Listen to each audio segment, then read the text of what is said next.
in 1993, there was a March on Washington. And a lot of us never really were that, radicalized to the point where we would go out there and march in large numbers. But believe it or not, a huge number of people from Fort Lauderdale went to Washington, and people from all walks of life, activists, party boys, lesbians, people who just would never, you would think, would want to participate in a radicalized political movement. So hundreds of us went up there, and I don't know what the numbers were on the mall. They say anywhere between 500,000 and 1 million people, but the entire city cleared out. It was a Sunday. No one in Washington was there because it was in the middle of the summer. So the only people that were in Washington were us. So it was like, wow, this is what a gay city must be like. Because there was nobody else there that weekend. Even the president, Clinton, was not in the White House. He was away. And but we marched. We were there. We're told to be there at 9 a.m. We were sitting there. We didn't get to march till like 3 in the afternoon. So we sat there for hours and hours and hours waiting for our turn to come up on a hot summer day, or I guess it was a spring day because I remember it was in May. And but we did have our shot. We listened to speeches, and what resulted was an unbelievable. How can I say, when people came back to the city, they were ready to fight. When they came home, they were ready to get involved. And what was happening in 1993? The American Family Association was trying to put together a petition drive to a petition drive for a constitutional amendment to prevent all cities and counties from being able to add sexual orientation as a protected class in their laws. It was a statewide effort. So we used to have meetings, like I said, living rooms, churches, and so forth. And at that time, most of our meetings took place at the Unitarian Universalist Church over in Oakland Park. And they used to open up their doors to us, and we'd have our meetings there.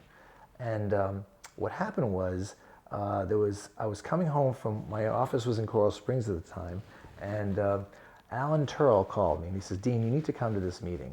And I said, I was so exhausted, and I said, okay. So it was on my way home, because I was always living in Fort Lauderdale, and I came home, and before I got home, I stopped at the church, and there was a meeting of about 30, 40 people, and they talked about this statewide referendum, and they talked about what we need to do to participate, and it would require us meeting in Orlando on a regular basis to come up with a statewide strategy.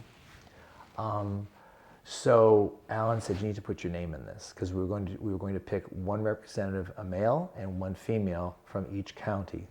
All right. So I said, "Alan, I don't want to do this," and he says, "Put your name in there and give a speech." So I put my name in there, and I gave a speech, and I ended up being the delegate, the male delegate. And my female counterpart was a lady named Sue Messenger.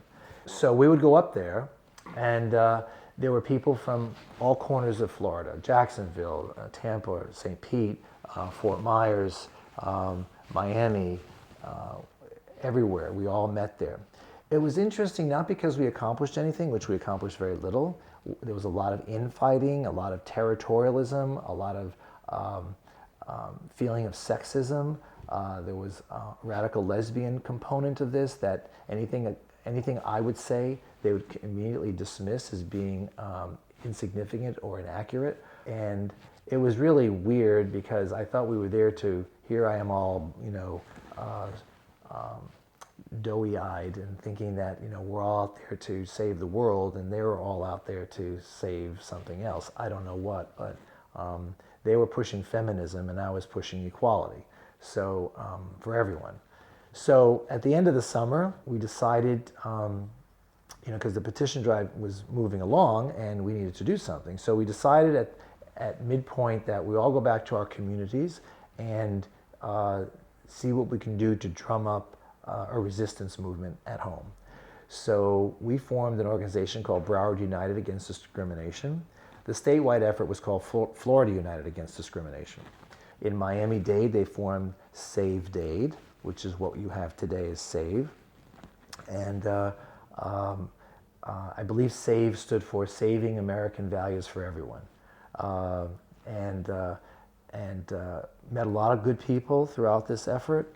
And I would say that was probably the greatest accomplishment, was being able to connect with people throughout the state. As it happens, we were also working with Lambda Legal. And Lambda Legal decided to dive into this effort to prepare a brief at the, because you know what happens when you have a petition drive, it gets to this Supreme Court, and the Supreme Court has to decide whether or not it's the language of the amendment is suitable and is legal. So Lambda Legal decided to participate. They wrote a beautiful brief. I ended up signing that brief, and the Supreme Court said, no go, it doesn't work, and we're not going to allow it. So it was a great victory for us, even though it never came to a vote, but we were able to stop it from the Supreme Court level, and we didn't hear from them again.